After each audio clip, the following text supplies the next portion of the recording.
தண்ணி வருது. இந்த தண்ணி துப்பாக்கி வச்சு ஒரு வழி பண்ணிட வேண்டியதுதான். ஐயோ வந்துட்டேன். டிஸ்கோல் டிஸ்கோல். ஐயோ என்ன சுட்டுட்டாங்க. ரொம்ப ஆக்டிங் போடாத, இது தண்ணி தான். எங்க இன்னொன்னு இருந்துச்சு, அதை காணோம். வரேன் சீக்கிரமா வெளியே. டிஸ்கோல் டிஸ்கோல். அடிச்சுட்டு சிரிப்பை பத்தி எடுக்க காலத்தோட டிஸ்கோல் டிஸ்கோல்.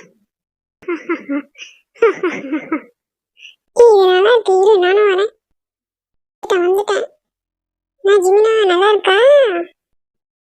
சும்மாவே இவங்க தொல்லை தாங்காது. இதுல தண்ணி துப்பாக்கியாரா? அடிங்க நல்லா அடிங்க. பி இப்படி படுத்துட்டு அடிச்சாதான் ஆங்கிள் கரெக்டா தெரியும். வா. ஆமாண்டா, ஆங்கிள் கரெக்டா இருக்கு. ஆமா, பூச்செடி வச்சிருக்காங்க, ஆங்கிள் பார்த்து அடிங்க கரெக்டா. மிஷின் வெட்டி ஆயிடுச்சு. வா நம்ம இந்த வெற்றியை கொண்டாடலாம். போயிடுச்சுங்களா? என் பின்னாடி ஃபுல்லா வாட்டர் வாஷ் பண்ணிடுச்சுங்க. இதுங்களா விடவே மாட்டேன். என் பேண்ட் ஈரமாயிடுச்சு.